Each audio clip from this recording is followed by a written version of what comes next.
A viewer recently asked us to do a video on RV insurance, so here goes. RV insurance, what it covers, what it doesn't, and what owners learn the hard way. If you own an RV and you think your insurance works like your car or your house, this video might be eye-opening for you. We've seen so many RV owners say the same thing after a claim was denied. I thought this was covered. So today we're breaking down what insurance usually covers, what it usually doesn't, and why so many owners don't find these things out until it's too late. But quick heads up before we get started. This isn't legal or insurance advice. We're not selling insurance, and every policy is different. This is based on what we've seen in the real world, talking to owners and inspecting RVs where claims were approved and where they weren't. The goal here is just to help you ask better questions before something goes wrong and you need that insurance coverage. All right, so why is RV insurance so confusing? One of the biggest problems with RV insurance is that it feels like it should be simple, but it's not. So an RV is kind of a car, it's kind of a house, and it's kind of its own thing. And insurance treats it that way too. And that's why assumptions get people into trouble. So what does RV insurance typically cover? Let's start with the good news. If something sudden and unexpected happens, insurance will usually step in. The three main types of insurance coverage are liability, collision, and comprehensive. Liability covers property damages and bodily injuries when you are at fault and has no deductible. Collision covers damages to your vehicle, no matter who's at fault, caused by collisions with another vehicle, a tree, or a house. And comprehensive covers things not related to collisions, like damages caused by things like falling trees, fire, or theft or vandalism. So some common add-on coverages. Beyond the basic policy, most RV insurers also offer optional add-ons. These are meant to fill some of the gaps in that standard coverage, but it's important to understand what they do and don't do. One of the main add-ons is roadside assistance that'll cover things like towing, tire changes, jump starting, and locksmith services. No matter what your setup though, check whether the plan covers both the tow vehicle and the RV or just the RV itself. These details can vary quite a bit depending on the provider.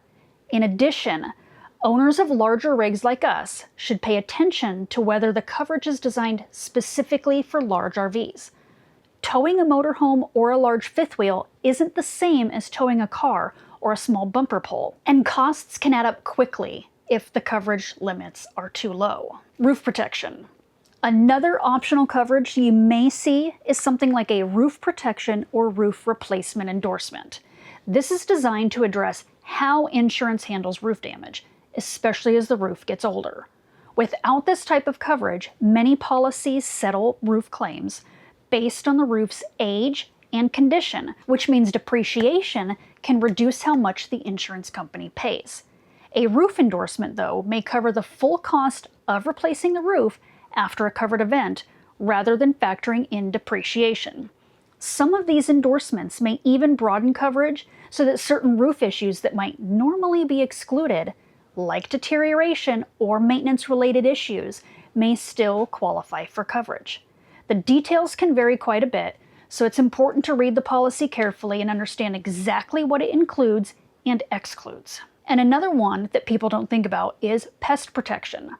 Standard RV insurance policies often exclude pest damage because it's considered a maintenance or storage issue.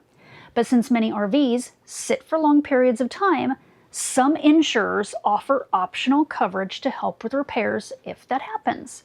Like most add-ons though, read the details carefully because coverage limits and exclusions can vary from policy to policy. All right, what does RV insurance typically not cover? Let's talk about some areas about where there tends to be a lot of confusion.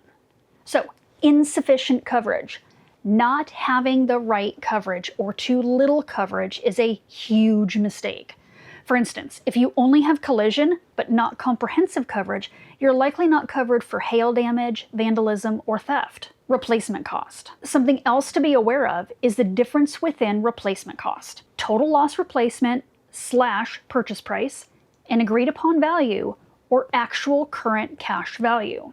Total loss replacement will give you the largest payout if your RV is totaled, but does cost more than the other two options. Full-time RVers. This is really important. If you live in your RV full-time or for 6 months or more per year, this is really important and goes back to not having sufficient coverage. There's a big difference between a recreational part-time use only policy and a full-time policy. If you're living in your RV full-time and you only have that standard recreational policy, coverage can get complicated really fast and may be cause for a denial of claims. So, recreational policies typically don't include liability protection for injuries or property damage to others when the RV is parked for longer than a short stay. Personal property like clothing or electronics, or emergency expenses for lodging if your RV is uninhabitable due to a fire, accident, or major breakdown. Not all companies offer full-time insurance, but some that do include Progressive, Foremost, American Family, Nationwide, and Geico. All right, Wicket came to join me here to help me out. So next up is manufacturing defects. Insurance isn't the same thing as a warranty. If something fails because it was built wrong, that's usually on the manufacturer or the owner. So if your refrigerator is damaged in a collision, that's where insurance steps in. If, however, the fridge stops working because the control board goes out, and we know all about that, that's a claim for your extended warranty, if you have one. Poor or missing maintenance. If you cannot show that you've maintained the RV, that can absolutely affect whether a claim is completely denied or only partially approved. And this leads us to water damage, which is one of the most commonly denied claims. Why? Remember what I said earlier about sudden and unexpected. Water damage from a pipe bursting suddenly is often covered, but damage from a slow leak that's been happening for months because of a failed seal, cracked caulking, or long-term neglect usually isn't. Insurance cares less about the damage itself and more about how it happened.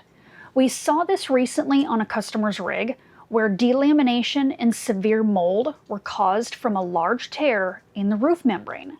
Their insurance didn't pay a dime on that repair because the mold and the delamination had happened over months, if not longer. All right, how to protect yourself without spending more money than you need to. So here's the part that people usually skip, but it makes the biggest difference. Read your policy carefully. Be honest here.